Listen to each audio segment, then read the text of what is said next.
With the FARC disarmament deadline due next week, I'll ask the former Colombian Vice President Francisco Santos why he thinks the peace agreement with the FARC guerrillas is such an injustice. But first, Conservative British Prime Minister Theresa May's electoral gamble backfired spectacularly. She's lost her majority in Parliament. So what does that mean for Brexit? I'll ask the former British Finance Minister, Conservative Party elder statesman and leading Eurosceptic, Norman Lamont.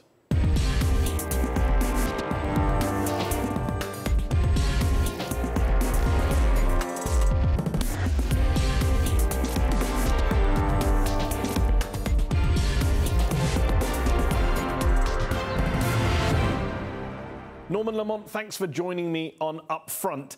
Theresa May, the British Prime Minister, leader of your party, the Conservative Party, called an election she didn't need to, lost her majority in Parliament by doing so, and undermined her negotiating position on Brexit. She's now behind Labour in the polls. More voters than not say she should resign. 60% of her own party members say she should quit.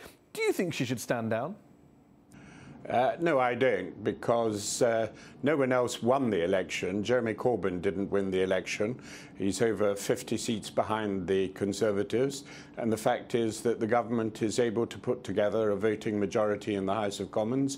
The constitutional position is quite clear. If you can command a majority in the House of Commons, then you have the right to form a government. And I believe she will do that.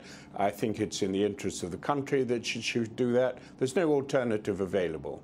Well, we don't quite yet know whether she can command a majority in Parliament because she hasn't yet done the deal with the Democratic Unionist Party, the Northern Irish Party that she wants to prop her up. But surely you would accept she's had her authority undermined. She's come out of this election undeniably weaker. You famously, scathingly described another Conservative Prime Minister, your former boss, John Major, as in office but not in power. A lot of people are applying that description of yours today to Theresa May, who's trying to lead a minority government. She's in office but not in power. That's true, isn't it? Look, nobody is saying that the election was anything other than a very poor result for the Conservative Party. Theresa May herself is saying that, accepting the responsibility for doing that. But nonetheless, she is the leader of the party.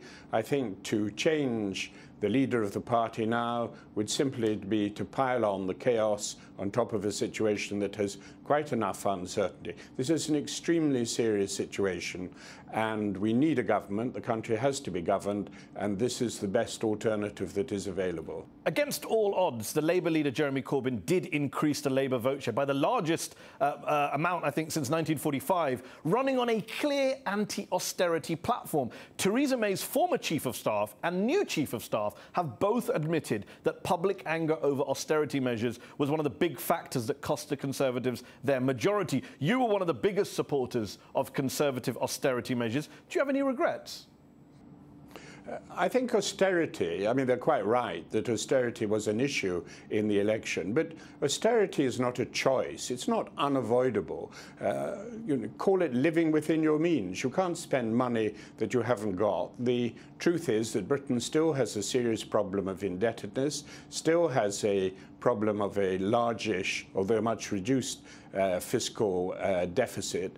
I think one of the weaknesses of the Conservative campaign was that the Conservatives did not explain why restraint on public expenditure was necessary. This isn't something we do in order to inflict misery on people. It's something that is absolutely necessary in the interests of the country and in the interests of our children, that the indebtedness of the country should be reduced. OK, let's talk about Brexit.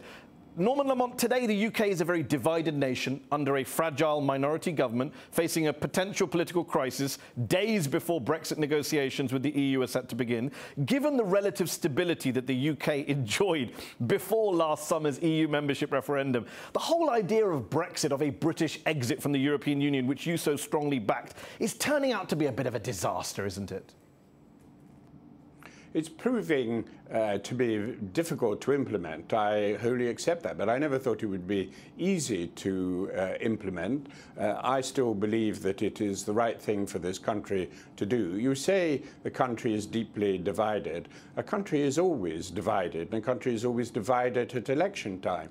It's interesting, though, that 85% of voters voted for parties that endorsed the Brexit process. Brexit is a process, and it was endorsed by 85% of voters parties. That is a very fair point, but of course they don't agree, those parties, on how Brexit should happen. There's a great deal of talk about hard Brexit versus soft Brexit. For the benefit of our global audience, a hard Brexit being a complete withdrawal from the EU single market, from jurisdiction of the European Court of Justice, from the customs union. That is what Theresa May says she wants. That's what she went to the polls to get a mandate for. Given she lost seats and couldn't win a majority, the Tory party, the Conservative government, have lost a mandate for hard Brexit, haven't they? No, I don't. You know, you use the term hard Brexit. A lot of people use it without ever defining it. I can think of 3 or 4 different definitions of it. The formal position of the Labour Party, and I assume they believe in what is their formal position, is identical to that of the Conservative Party. It is withdrawal from the single market and control of immigration. So if you're defining a hard Brexit as withdrawal from the single market and control over our own borders, and the customs union. From the Labour Hold on. Party the Labour Party does not support a full withdrawal from the customs union, as you know. Well, they don't have to go together. You can have one without the other. Look, a hard Brexit can... Let me just give you several definitions. No, forget the several definitions. What's your definition? What would you like to see happen? I would like to see a deal reached by agreement with the EU. Some people's definition of a hard Brexit is not what you've mentioned. Some people say a hard Brexit is when we have no deal.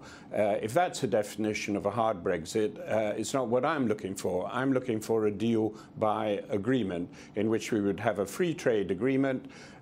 We would also have control over our borders. I think we would probably be outside the customs union. Isn't the fact that you say there are several definitions of a hard Brexit further evidence that people voted in a referendum last summer and in a general election this year without really knowing what's on offer? The people like yourself who were offering Brexit never really defined the terms. Well, I try not to use phrases like a hard Brexit or a soft Brexit. There are many complexities in any election. I mean, if you think of any general election, people have to vote on maybe 7 or 8 salient issues. You can never say definitively what the public voted for or what the public voted against unless you actually manage to do an opinion poll of every single member of the public. You know, governments have to interpret the results of an election. OK, well, a new poll out this week shows only 43% of the people say the government should continue with Brexit on its current negotiating terms. Last month, Theresa May tweeted, "If I lose just 6 seats, I will lose this election and Jeremy Corbyn will be sitting down to negotiate with Europe." She lost 13 seats. So how can you say that her position isn't going to change, shouldn't have to change, given on her own definition she can't continue on with those same negotiating terms? She shouldn't even be there. Yeah, but we have a system in this country, an electoral system, winner takes all. It is the government who wins the election, who has the majority in the House of Commons, that decides what is it in the interest of the country. I'm not disputing that, but her words. The best way her words, Norman Lamont. No, but Mehdi Hassan, the fact that there was a swing against the government, although the government eventually emerges as the winner of the election, albeit not on very good terms, does not mean that the Prime Minister can't do what she wanted or the Prime Minister can't be the head of the government. Obviously, it is wise to take account of other opinions, to hear what the other side say. Nobody is against that, but at the end of the day, decisions have to be made, and the only people who can do that are the government. No one's saying she shouldn't be Prime Minister, Norman Lamont. What I was saying is that she said herself, if I lose just 6 seats, I will lose this election and Jeremy Corbyn will be sitting down to negotiate with Europe. Now, she'll still be sitting down to negotiate with Europe, and all I'm saying is, how can she carry on with the same negotiating position and expect anyone, either at home or abroad, to take her seriously? On her own terms, she has lost authority. I think the Prime Minister accepts that her reputation and her standing has been damaged, and that of the Conservative Party by the election. It was not a good result. She lost more than 6 seats, but she still won the election. I mean, it's rather like, a football match. You may have 2 teams, and one team is expected to win 10-0, and it actually ends up being a score draw. And then in the penalty shootout, the team that was expected to win narrowly wins. That's more or less what has happened. Do you really think the new president of France, Emmanuel Macron, Angela Merkel, long-standing Chancellor of Germany, do you think they're really going to take her seriously when she comes along to make her demands at the negotiations next week, given how badly she's done in this election, given how she lost her mandate in many ways? Well, I don't think, whether or not she's got a mandate will have anything to do with it in their eyes. They are rational people. And things that are in the interests, things that are a cost to the UK are also a cost to the EU. Trade is not a form of warfare, it's a form of cooperation. And continuing that cooperation between neighbours is extremely important within the right framework. And the Europeans have said repeatedly, despite some other rhetoric, that, Mr. Barnier, for example, has said, failure to get a deal would indeed be failure. We need a deal. Both sides need a deal. He is the chief EU negotiator. Already since the referendum, the pound has taken a dive. Inflation is up. Real wages have fallen. The UK has gone from being one of the fastest growing economies in the G7 to now being the slowest. And that's just while waiting for Brexit to happen. You were quite relaxed when we last spoke last year about the economic consequences of leaving the EU. Do you still feel relaxed? I think the consequences of Britain leaving the EU, provided we have a satisfactory negotiation, will be ones that will not be unfavourable. I believe the long-run effect of withdrawing will be good for the country. I certainly don't think it will be bad for the country. I think it will not actually make as dramatic a difference as people think. I do think, given the uncertainty, and I've been saying this for some time, I do think that the actual process of negotiation may lead to, I think it will lead to some slowdown in the UK economy, because while this is going on, people making investment decisions may not be quite sure of how the geography of the European economy is going to look like in 2 years' time. That is understandable, but it is copable with. Theresa May has said that no deal would be better than a bad deal. A, do you agree with that? And B, how worried are you about the prospects of no deal, of Britain crashing out of the EU without an agreement in place? Well, as I've already said, I favour a deal. I don't want to have no deal. I don't want to walk away. And I think only very few people want to do that. But I think it's perfectly rational to say no deal is better than a bad deal. That's not the first choice. But if driven to it, Britain's got to be prepared to say that. Otherwise, we would have no leverage in the negotiations. And given what's happened over the past year, how worried are you that we will have to walk away with no deal? We will have to crash out on our own terms? I believe that 2 years is quite a long time. I believe that agreement can be reached in 2 years, and I hope it is. I think it's in the interests of Europe. I don't wish to see the European Union split up. I understand their concerns, but I think it's in their interests and our interests that we continue to trade. Trade is a good basis on which to build friendship and cooperation. And cooperation also in security matters, foreign affairs. Britain is going to have, I believe, a continuing close relationship with the EU. It just won't be based on the EU law structure that it has been in the past. Norman Lamont, thanks for joining me on UpFront. Thank you.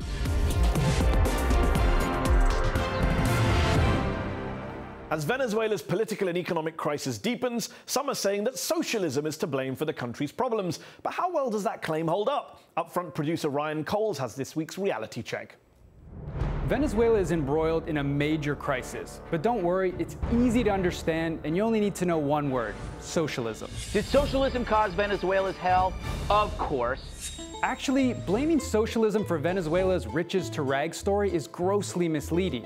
Yes, under a system of governance known as Chavismo, the state, as in socialism, tightly controls the world's largest known oil reserves and subsidizes numerous large-scale social programs. But faulting socialism for the current problems ignores the improvements under Chavismo. You know, those silly communist ideas like access to education or healthcare. Even the World Bank, not exactly a fan of Chavez, said economic growth and redistribution policies led to a significant decline in poverty and inequality. For a supposedly anti-capitalist socialist state, Venezuela has some surprising traits. The private sector still provides most of economic activity, and the United States is Venezuela's largest trading partner. So what went wrong? Well, perhaps this has less to do with ideology and more to do with leadership. Now, while the Maduro government blames the crisis on foreign intervention and meddling by the opposition, it no doubt has repeatedly shot itself in the foot. Take oil, for example. The country has earned trillions of petrodollars, but it's failed to diversify its economy and remains totally oil dependent. And in recent years, with tanking prices, the economy has plummeted. But here's the problem. Economic policies have failed to adjust to reality. The government continues to print money to sustain its spending, while also propping up its foreign exchange rate at fantasy levels, resulting in the highest inflation rate in the world. To add insult to injury, Venezuela is the 10th most corrupt country in the world. Again, little to do with socialism and a lot to do with poor governance. And Chavismo doesn't have a monopoly of economic mismanagement. Previous, more right-wing Venezuelan governments also ended up in crisis, with hyperinflation and protests on the streets. The socialism ruins everything charge also falls short when looking at Bolivia. It's currently experiencing significant growth and poverty reduction under, surprise, a so-called socialist government. And thus far, its success relies upon better governance and sounder fiscal policies. Clearly, Venezuela is in chaos, but it's time to ditch the red herring of socialism if we want to better understand what's happening and in turn find much-needed solutions.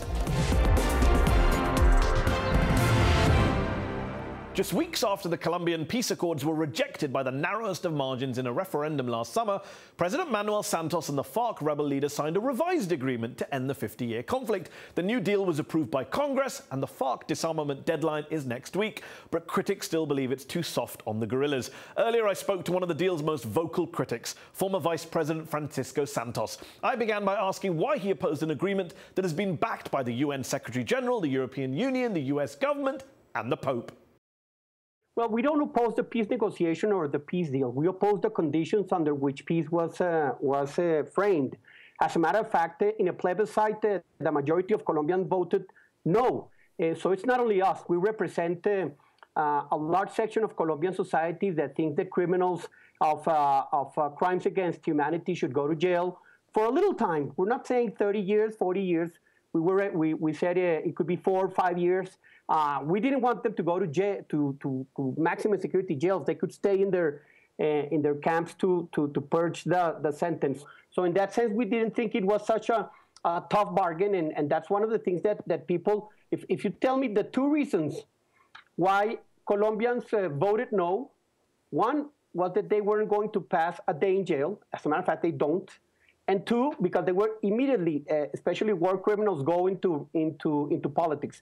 So I think Colombians have a higher standard of justice than the Nobel Peace Prize and the international community. Just to be clear, though, just for our viewers watching around the world, Colombians voted no to the peace deal by 50.2% to 49.8%. It was very narrow. It was not some clear overall majority. I think it was 55,000 votes out of 13 million people. Yes, but a no is a no. You know, in democracy, one vote is enough. And I think it was, as a matter of fact, everybody was surprised. Everybody thought the yes was going to win by 60, by 70, by 80%. But I think Colombians felt that they needed to send a message to the president and to the FARC, and that message is still alive. Okay, but let me just ask you this. At this stage, with the FARC already having started to disarm, they're now in transition camps, how would a candidate from your conservative Democratic Center Party, if they were to win the next presidential election in 2018 in Colombia, how would they even rip up this peace deal? Is it even possible to now rip up this peace deal, which has been passed by both houses of Congress, which is now being enacted, implemented? To be very sincere, some elements of my party want to rip it up and to tell them, go back to the mountains and let's start again. I don't think so, and this is a position that sometimes carries within my party a little bit of an stigmatization. I think we can do some very clear adjustments to the process. Put the judicial system within some controls of the formal judicial system in Colombia, the Justicia Especial para la Paz. Those who don't comply will get the full treatment of the law. Here, if they don't comply, they can get involved in the process even at the last moment. No, you have to make a decision. You go in or you don't. So how are you going to repair victims and how victims are going to be treated? I think there are elements within the accord that can be improved and which weren't. It is worth pointing out, though, isn't it, that the regions most affected by the violence actually voted in favour of the peace deal. For example, in Turbo and other such areas, they actually voted. It's the regions most distant from the war that voted against the peace deal. Isn't that true? No, not true. Huila, the epicenter of the FARC, the no vote won. Caquetá, where the FARC secretariat was, voted no. Many areas. Toribio, which was heavily affected by violence, voted 84% in favor of the peace deal. Yeah, I know. That's a little town, but in the Cauca region, obviously there are states where they voted yes, they voted no. But I think to go into that distinction is just missing the point. The country split. Okay, let me ask you, that's a fair point. Let me ask you this. Why do you think the FARC would just agree to a new peace deal which involves heavier penalties on them? Why wouldn't they just walk away from the table if somebody from your party becomes president and says, you know what, we're not honouring that deal? It's a risk we have to take, to be very sincere. 50 years of war, to restart 50 years of war. That's a risk you're willing to take. I'm not so sure. I'm not so sure they tasted the honey of freedom. They tasted the honey of power. They understand what that you're proposing takes away that honey of freedom by definition. No, not necessarily. Not necessarily. I think there are adjustments that can be made. And you know, they got into democracy. Welcome to democracy. You lose, you lose. Francisco Santos, during the period that you were Vice President of Colombia, Human Rights Watch say that your military killed hundreds, possibly thousands of civilians, and then tried to falsely pass them off as combatants, even dressing up their corpses to make them look like fighters. Human Rights Watch say it was, quote, one of the worst episodes of mass atrocity in the Western Hemisphere in recent decades. That was on your watch. Well, first of all, they're being investigated. There have been some members of the military who are being accused and who are being, as a matter of fact, all of those members of the military are going to come out, are going to come out in this deal.